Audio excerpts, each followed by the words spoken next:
ನಮಸ್ಕಾರ ಸ್ನೇಹಿತರೆ, ಎಜುನಿಡಿಸ್ಗೆ ಸ್ವಾಗತ. ನಾನು ಮೃತ್ಯುಂಜಯ್ ಕಬ್ಬೂರ್. ಬಹು ನಿರೀಕ್ಷಿತ 2024ರ ಕರ್ನಾಟಕ ಶಿಕ್ಷಕರ ಅರ್ಹತಾ ಪರೀಕ್ಷೆಯ ಅಧಿಸೂಚನೆ ಹೊರಬಂದಿದೆ. ಹೌದು, 2024ರ ಟಿಇಟಿಯ ನೋಟಿಫಿಕೇಶನ್ಗಾಗಿ ವೇಟ್ ಮಾಡ್ತಾ ಇದ್ರಿ.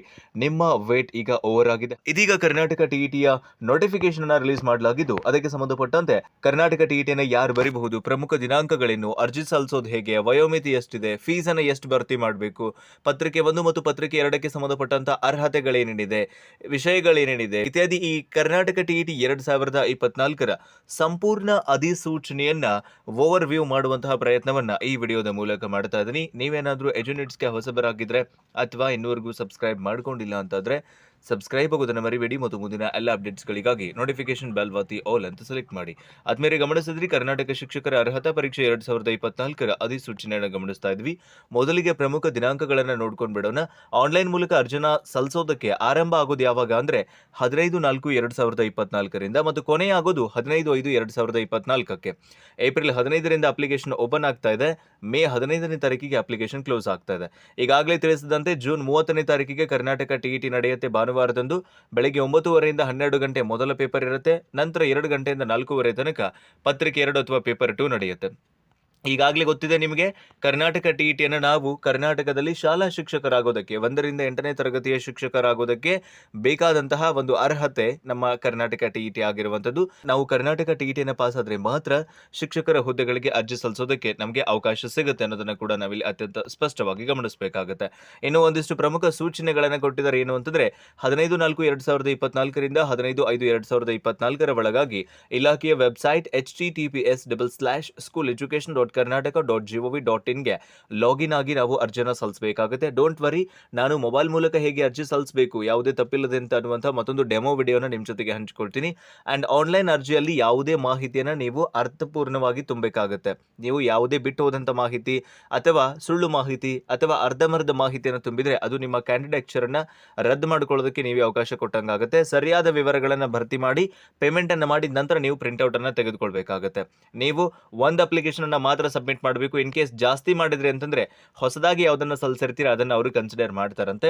ಇನ್ನು ಆನ್ಲೈನ್ ಅರ್ಜಿ ಸಲ್ಲಿಸೋದಕ್ಕೆ ಒಂದಿಷ್ಟು ಕ್ರಮಗಳನ್ನು ಅನುಸರಿಸಬೇಕು. ನಂತರದಲ್ಲಿ ನಾನು ಅದರ ನೇರವಾದ ಲಿಂಕ್ ಅನ್ನು ಕೂಡ ನಿಮಗೆ ಡಿಸ್ಕ್ರಿಪ್ಷನ್ ಅಲ್ಲಿ ಪ್ರೊವೈಡ್ ಮಾಡ್ತೀನಿ. ಸೊ ಸ್ಕೂಲ್ ಎಜುಕೇಶನ್ ವೆಬ್ಸೈಟ್ಗೆ ಹೋಗಬೇಕು. ನಂತರದಲ್ಲಿ ನೀವಲ್ಲಿ ರಿಜಿಸ್ಟ್ರೇಷನ್ ಮಾಡಿಕೊಳ್ಬೇಕು.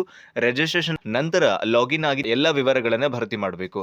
ನಿಮಗೊಂದು ಯೂಸರ್ ಐಡಿ ಮತ್ತೆ ಪಾಸ್ವರ್ಡ್ ಅನ್ನು ಕೊಡಲಾಗುತ್ತೆ. ಆ ಯೂಸರ್ ಐಡಿ ಪಾಸ್ವರ್ಡ್ ಅನ್ನು ನೀವೇ ಕ್ರಿಯೇಟ್ ಮಾಡಿಕೊಂಡು ಅದನ್ನ ನೀವು ಲಾಗಿನ್ ಆಗಿ ನಿಮ್ಮ ಎಲ್ಲ ವಿವರಗಳನ್ನ ವಿವಿಧ ವಿವರಗಳು, ನಿಮ್ಮ ಪರ್ಸನಲ್ ಡೀಟೇಲ್ಸು, ಎಜುಕೇಷನಲ್ ಡೀಟೇಲ್ಸು, ಆಮೇಲೆ ಕ್ವಾಲಿಫಿಕೇಶನ್ಸ್ ಇರಬಹುದು, ಆಮೇಲೆ ಎಕ್ಸಾಮ್ ಸೆಂಟರು, ಪೇಮೆಂಟ್ಗೆ ಸಂಬಂಧಪಟ್ಟಂತ ವಿವರಗಳನ್ನು ನೀವು ಭರ್ತಿ ಮಾಡಬೇಕಾಗುತ್ತೆ. ಸೊ ನೀವು ನಿಮ್ಮ ಫೋಟೋ ಮತ್ತೆ ನಿಮ್ಮ ಸೈನು 40 KBಗಿಂತ ಮೀರಬಾರ್ದು. ಸೈನು 40 KBಯನ್ನು ಮೀರಬಾರ್ದು ಮತ್ತು ಫೋಟೋ 50 KBಯನ್ನು ಮೀರಬಾರ್ದು. ಹಾಗೆ ನೀವು ಇಂಟರ್ನೆಟ್ ಬ್ಯಾಂಕಿಂಗ್ನ ಮೂಲಕ ಪೇಮೆಂಟ್ ಅನ್ನು ಮಾಡೋದಕ್ಕೆ ಅವಕಾಶ ಇರುತ್ತೆ. ನೀವು ಒಂದ್ಸಲ ಪೇಮೆಂಟ್ ಅನ್ನು ಮಾಡಿದ್ಮೇಲೆ ನಿಮಗೆ ಮರುಪಾವತಿಯನ್ನು ಮಾಡೋದಿಲ್ಲ ಅಂತ ಕೂಡ ಹೇಳ್ತಿದ್ರೆ. ಹಾಗಾಗಿ ನೀವು ಜಾಗರೂಕತೆಯಿಂದ ಇಲ್ಲಿ ಅರ್ಜಿಯನ್ನು ಸಲ್ಲಿಸಬೇಕಾಗುತ್ತೆ. ಕರ್ನಾಟಕ ಟಿಇಟಿ 2024ಕ್ಕೆ ಅರ್ಜಿ ಸಲ್ಲಿಸುವ ಅಭ್ಯರ್ಥಿಗಳು ಬಳಕೆಯಲ್ಲಿರುವಂತಹ ತಮ್ಮ ಸ್ವಂತ ಮೊಬೈಲ್ನ ಸಂಪರ್ಕ ಸಂಖ್ಯೆ ಮತ್ತೆ ಇಮೇಲ್ ಐಡಿಯನ್ನು ಆನ್ಲೈನ್ನಲ್ಲಿ ಕಂಪಲ್ಸರಿಯಾಗಿ ಕೊಡಬೇಕು. ವ್ಯಾಲಿಡ್ ಇರುವಂತಹ ಮೊಬೈಲ್ ನಂಬರ್ ಮತ್ತೆ ಇಮೇಲ್ ಐಡಿಯನ್ನು ಕೊಡಬೇಕು ಅಂತ ಹೇಳ್ತಿದ್ರೆ. ಸೊ ವೆಬ್ಸೈಟ್ನಲ್ಲಿ ನಿಮಗೆ ಆಗಾಗ ಅಪ್ಡೇಟ್ಸ್ಗಳು ಬರ್ತಾ ಇರುತ್ತೆ. ಆ ವೆಬ್ಸೈಟ್ಗೆ ಜಾಯ್ನ್ ಆಗಿ ನೀವು ವಿವರಗಳನ್ನು ಕೂಡ ಪಡ್ಕೊಳ್ಬಹುದು. ಸೊ ಯಾರಾದರೂ ಕರ್ನಾಟಕ ಟಿಇಟಿ 2024ಕ್ಕೆ ತಯಾರಿ ಆಗ್ತಾ ಇದ್ರಿ ಅಂದ್ರೆ ನಾವೀಗಾಗಲೇ 1 ತಿಂಗಳ ಹಿಂದಿನಿಂದ ಕರ್ನಾಟಕ ಟಿಇಟಿ 2024ರ ತಯಾರಿನ ಆರಂಭಿಸಿದ್ದೀವಿ. ಕರ್ನಾಟಕ ಟಿಇಟಿ 2024ರ ಎಲ್ಲ ನೋಟ್ಸ್ಗಳು, ಹಳೆಯ ಪ್ರಶ್ನೆ ಪತ್ರಿಕೆಗಳು, ಮಾದರಿ ಪ್ರಶ್ನೆ ಪತ್ರಿಕೆಗಳು, ಕಂಪ್ಲೀಟ್ ಅಪ್ಡೇಟ್ಸ್ಗಳು, ಫ್ರೀಕ್ವೆಂಟ್ ಅಪ್ಡೇಟ್ಸ್ಗಳು ಮತ್ತೆ ಕ್ವಿಜ್ ಇರಬಹುದು, ಮತ್ತಿಷ್ಟು ವಿವರಗಳಿಗಾಗಿ ನಾವು 50 ರೂಪಾಯಿಯನ್ನ ಶುಲ್ಕದೊಂದಿಗೆ ಒಂದು ವಾಟ್ಸ್ಆಪ್ ಗ್ರೂಪ್ ಅನ್ನು ಆರಂಭಿಸಿದ್ದೀವಿ. ಈಗಾಗಲೇ ಸುಮಾರು 838 ಜನ ಚಾನಲ್ ಅನ್ನ ಜಾಯ್ನ್ ಆಗಿದ್ದಾರೆ. ನೀವು ಕೂಡ ಇಂಟ್ರೆಸ್ಟೆಡ್ ಇದ್ದೀರಿ ಅಂದ್ರೆ ಡಿಸ್ಪ್ಲೇ ಮೇಲೆ ಕಾಣ್ತಾ ಇರುವಂತಹ ವಾಟ್ಸ್ಆಪ್ ಸಂಖ್ಯೆಗೆ ಹಾಯ್ ಅಂತ ಮೆಸೇಜ್ ಕಳಿಸಿ ನೀವು ಕೂಡ ಗ್ರೂಪ್ಗೆ ಜಾಯ್ನ್ ಆಗೋದಕ್ಕೆ ಅವಕಾಶ ಇರುತ್ತೆ. ಇನ್ನು ಎಕ್ಸಾಮ್ ಫೀಸ್ ಎಷ್ಟಿದೆ ಅಂತಂದ್ರೆ ಸಾಮಾನ್ಯ ವರ್ಗ 2A 2B 3A 3B ನವರಿಗೆ 700 ರೂಪಾಯಿನ ನಿಗದಿಪಡಿಸಿದ್ದಾರೆ ಒಂದು ಪೇಪರ್ ಅನ್ನ ಬರೆಯೋದಕ್ಕೆ. ನೀವು 2 ಪೇಪರ್ ಅನ್ನ ಬರೀತೀರಿ ಅಂತಂದ್ರೆ ಪತ್ರಿಕೆ 1 ಪತ್ರಿಕೆ 2 ಬರೀತೀರಿ ಅಂದ್ರೆ 1,000. ಇಲ್ಲ ನಾನು ಬರೀ ಪೇಪರ್ 1 ಬರಿತೀನಿ ಅಥವಾ ಪೇಪರ್ 2 ಅಷ್ಟೇ ಬರಿತೀನಿ ಅಂದ್ರೆ 700 ರೂಪಾಯಿ ಇರುತ್ತೆ. ಇನ್ನು SC ST ಮತ್ತು ಕ್ಯಾಟಗರಿ 1 ಅವರಿಗೆ ಒಂದು ಪೇಪರ್ಗೆ 350 ರೂಪಾಯಿ, 2 ಪೇಪರ್ ಬರೆಯೋದಕ್ಕೆ 500 ರೂಪಾಯಿ ಇದೆ. ವಿಶೇಷಚೇತನರು ದಿವ್ಯಾಂಗ ಅಭ್ಯರ್ಥಿಗಳಿಗೆ ಪರೀಕ್ಷಾ ಶುಲ್ಕದಿಂದ ವಿನಾಯಿತಿಯನ್ನು ಕೊಟ್ಟಿದ್ದಾರೆ. ಅಂದರೆ ಅವರಿಗೆ ಯಾವುದೇ ಫೀಸನ್ನು ಅವರು ಕಟ್ಟಬೇಕಾಗಿಲ್ಲ. ಬ್ಯಾಂಕ್ ಟ್ರಾನ್ಸಾಕ್ಷನ್ ಚಾರ್ಜಸ್ ಕೂಡ ಇಲ್ಲಿ ಕೊಟ್ಟಿರುವಂಥದ್ದನ್ನು ಗಮನಿಸ್ತಾ ಇದ್ದೀವಿ ನಾವು. ಇಂಟರ್ನೆಟ್ ಬ್ಯಾಂಕಿಂಗಿಗೆ ಸಂಬಂಧಪಟ್ಟಂತೆ ₹500 ತನಕ ನಿಮಗೆ ₹5 ಚಾರ್ಜಸ್ ಇರುತ್ತೆ. ಸೊ ಇಲ್ಲಿ ಟೋಟಲ್ ನಿಮ್ಮದು ಪೇಮೆಂಟ್ ಮೇಲೆ ಡಿಪೆಂಡ್ ಆಗ್ತಾ ಹೋಗುತ್ತೆ. ನೀವು ಅದನ್ನು ಆರಾಮಾಗಿ ಮಾಡಬಹುದು. ನಂತರದಲ್ಲಿ ಅಪ್ಲಿಕೇಶನ್ ಹಾಕಿದ ನಂತರ ಹೇಗೆ ಪೇಮೆಂಟನ್ನು ಮಾಡೋದು ಅಪ್ಲಿಕೇಶನ್ ಹಾಕುವಂಥ ಸಂದರ್ಭದಲ್ಲಿ ಅಂತ ನಾನು ಮತ್ತೊಂದು ಸಪರೇಟ್ ವಿಡಿಯೋ ನಿಮಗೆ ತಲುಪಿಸ್ತೀನಿ, ಡೋಂಟ್ ವರಿ. ಇನ್ನು ಕರ್ನಾಟಕ TET 2024 ಪ್ರವೇಶ ಪತ್ರವನ್ನು ಹಾಲ್ ಟಿಕೆಟನ್ನು ಜೂನ್ 20ನೇ ತಾರೀಕಿನಿಂದ 29ನೇ ತಾರೀಕಿನವರೆಗೆ ವೆಬ್ಸೈಟ್ನಲ್ಲಿ ಬಿಡ್ತಾರೆ. ಆವಾಗ ನೀವು ಲಾಗಿನ್ ಆಗಿ ಡೌನ್ಲೋಡ್ ಮಾಡ್ಕೊಳ್ಬೇಕಾಗುತ್ತೆ. ಹಾಗಾಗಿ ನೀವು ನಿಮ್ಮ ಲಾಗಿನ್ ಮತ್ತು ಪಾಸ್ವರ್ಡನ್ನು ಗೌಪ್ಯವಾಗಿ ಇಟ್ಕೊಳ್ಬೇಕು ಮತ್ತು ಅದನ್ನು ಕಳ್ಕೊಳ್ಬಾರ್ದು. ಮಿಸ್ ಮಾಡ್ಕೊಳ್ಳೋಕೆ ಹೋಗ್ಬೇಡಿ. ಬಿಕಾಸ್ TETಗೆ ಸಂಬಂಧಪಟ್ಟಂತೆ ನಿಮ್ಮ ಹಾಲ್ ಟಿಕೆಟನ್ನು ಡೌನ್ಲೋಡ್ ಮಾಡ್ಕೊಳ್ಳೋದಕ್ಕೂ ಬೇಕು. ನಂತರ TET ಮುಗಿದ ನಂತರ ನಿಮ್ಮ ಒಂದು ಎಲಿಜಿಬಿಲಿಟಿ ಸರ್ಟಿಫಿಕೇಟನ್ನು ಡೌನ್ಲೋಡ್ ಮಾಡ್ಕೊಳ್ಳೋದಕ್ಕೂ ಕೂಡ ಬೇಕಾಗುತ್ತೆ. ಈಗಾಗಲೇ ತಿಳಿಸಿರುವಂತೆ ಜೂನ್ 30ನೇ ತಾರೀಕಿಗೆ ಪೇಪರ್ ಇದೆ. ಪತ್ರಿಕೆ 1 ಬೆಳಗ್ಗೆ ಇರುತ್ತೆ, ಪತ್ರಿಕೆ 2 ಮಧ್ಯಾಹ್ನ ಇರುತ್ತೆ. ಗಮನಿಸ್ತಾ ಇದ್ರಿ. ವಿಶೇಷಚೇತನರಿಗೆ ಪ್ರತಿ ಗಂಟೆಗೆ 20 ನಿಮಿಷದಂತೆ 50 ನಿಮಿಷಗಳ ಹೆಚ್ಚುವರಿ ಸಮಯವನ್ನು ಕೂಡ ಕೊಡ್ತಾರೆ. ಇನ್ನು ಈಗಾಗಲೇ ನಾನು ನಿಮಗೆ ಈ ಹಿಂದೆ ಬಹಳಷ್ಟು ಸರಿ ಹೇಳಿದ್ದೀನಿ ಪೇಪರ್ 1 ಮತ್ತು ಪೇಪರ್ 2ಗೆ ಯಾರು ಎಲಿಜಿಬಲ್ ಅಂತ ಹೇಳಿ.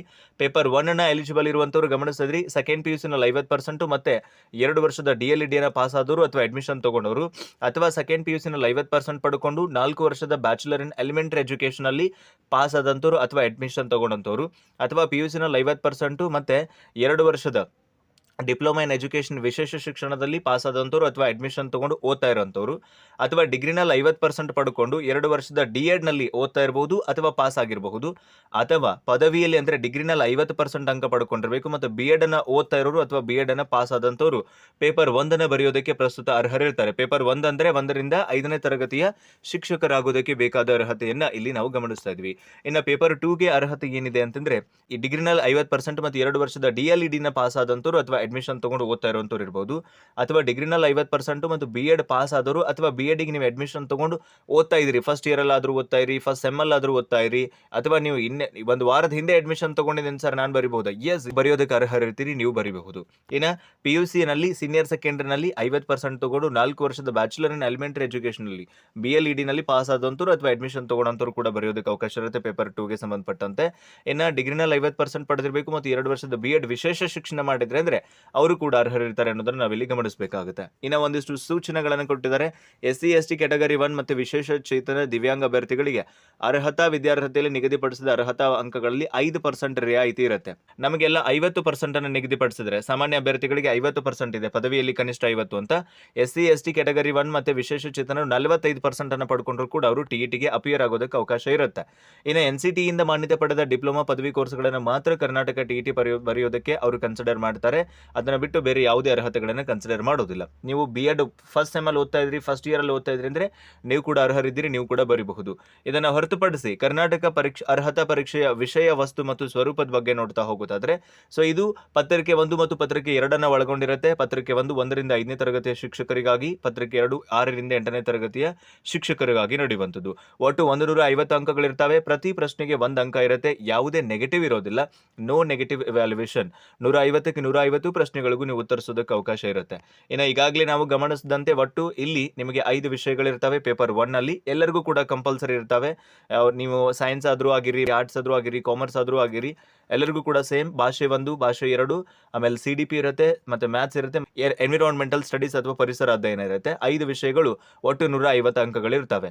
ಇನ್ ಕೇಸ್ ಯಾರಾದರೂ ಅಂಧ ವಿದ್ಯಾರ್ಥಿಗಳಿದ್ರು ಅಂದರೆ ಅವರಿಗೆ ಗಣಿತ ಮತ್ತು ಪರಿಸರ ಅಧ್ಯಯನದ ಬದಲಿಗೆ ಸಮಾಜ ವಿಜ್ಞಾನದ 60 ಪ್ರಶ್ನೆ ಕೊಡ್ತಾರೆ. ಒಟ್ಟು 150 ಅಂಕಗಳು, 150 ಪ್ರಶ್ನೆಗಳು, ಯಾವುದೇ ಋಣಾತ್ಮಕ ಮೌಲ್ಯಮಾಪನ ಇರೋದಿಲ್ಲ. ಇನ್ನು ಭಾಷೆ 1 ಮತ್ತು ಭಾಷೆ 2 ನೀವು ಸರಿಯಾಗಿ ಇಲ್ಲಿ ಆಯ್ಕೆ ಮಾಡಿಕೊಳ್ಬೇಕು. ಭಾಷೆ 1 ಕನ್ನಡವನ್ನು ತಗೊಂಡಿದ್ದೀರಿ ಅಂದರೆ ಭಾಷೆ 2 ಕನ್ನಡ ತಗೊಳ್ಳುವಂತಿಲ್ಲ. ಭಾಷೆ 2 ನೀವು ಕನ್ನಡವನ್ನು ಹೊರತುಪಡಿಸಿ ಬೇರೆ ತಗೊಳ್ಬೇಕು. ನೀವು ಭಾಷೆ 1 ಕನ್ನಡವನ್ನು ತಗೊಳ್ಳಿ, ಭಾಷೆ 2 ಇಂಗ್ಲೀಷನ್ನಾದರೂ ತಗೊಂಡು ನೀವು ಅಪ್ಲಿಕೇಶನ್ ಹಾಕೋದಕ್ಕೆ ಅವಕಾಶ ಇರುತ್ತೆ. ಇನ್ನು ಪತ್ರಿಕೆ 1ಕ್ಕೆ ಸಂಬಂಧಪಟ್ಟಂತೆ ಇಲ್ಲಿ ಭಾಷೆ 1 ಮತ್ತು ಭಾಷೆ 2 ಪ್ರಶ್ನೆಗಳೇನಿರ್ತವೆ ಬೋಧನಾ ಮಾಧ್ಯಮದ ಭಾಷಾ ಕುಶಲತೆಯನ್ನು ಆಧರಿಸಿರ್ತವೆ. ಅದಕ್ಕೆ ಮೂಲಭೂತ ಅಂಶಗಳಿರ್ಬೋದು, ಸಂವಹನ, ಗ್ರಹಿಕೆಯ ಸಾಮರ್ಥ್ಯ ಆಧರಿಸಿರ್ತವೆ. 6ರಿಂದ 11 ವಯಸ್ಸಿನ ಮಕ್ಕಳಿಗೆ ಸಂಬಂಧಪಟ್ಟಂತ ಮನೋವಿಜ್ಞಾನದ ಪ್ರಶ್ನೆಗಳನ್ನು ಕೂಡ ಈ ಒಂದು ಪತ್ರಿಕೆ 1ರಲ್ಲಿ ಕೇಳಲಾಗುತ್ತೆ. ಜೊತೆಗೆ ನೀವು 5ರಿಂದ 10ನೇ ತರಗತಿಯ ಸಮಾಜ ವಿಜ್ಞಾನ ಮತ್ತು ಪರಿಸರ ವಿಜ್ಞಾನ ಪುಸ್ತಕಗಳನ್ನು ಮತ್ತೆ 5ರಿಂದ 8ನೇ ತರಗತಿಯ ಗಣಿತ ಪುಸ್ತಕಗಳನ್ನು ಅವಲೋಕನ ಮಾಡಿದ್ರೆ ಅಂದರೆ ಈ ಪರೀಕ್ಷೆಗೆ ಅಷ್ಟು ರೆಫರೆನ್ಸ್ ಪುಸ್ತಕಗಳನ್ನು ನೀವು ಗಮನಿಸಬಹುದು. ಜೊತೆಗೆ TETಗೆ ಸಂಬಂಧಪಟ್ಟಂತೆ ಏನು ಓದಬೇಕು, ಎಷ್ಟು ಓದಬೇಕು ಅನ್ನುವಂಥ ವಿಡಿಯೋಗಳು ಈಗಾಗಲೇ ಸಾಕಷ್ಟು ಲಭ್ಯ ಇದೆ ನಮ್ಮದೇ ಚಾನಲ್ನಲ್ಲಿ.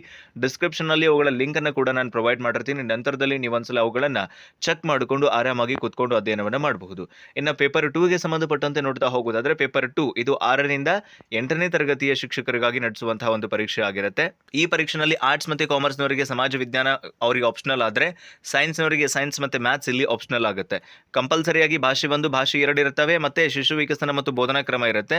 3 ವಿಷಯಗಳು ಕಂಪಲ್ಸರಿ 90 ಅಂಕಗಳಾಯಿತು.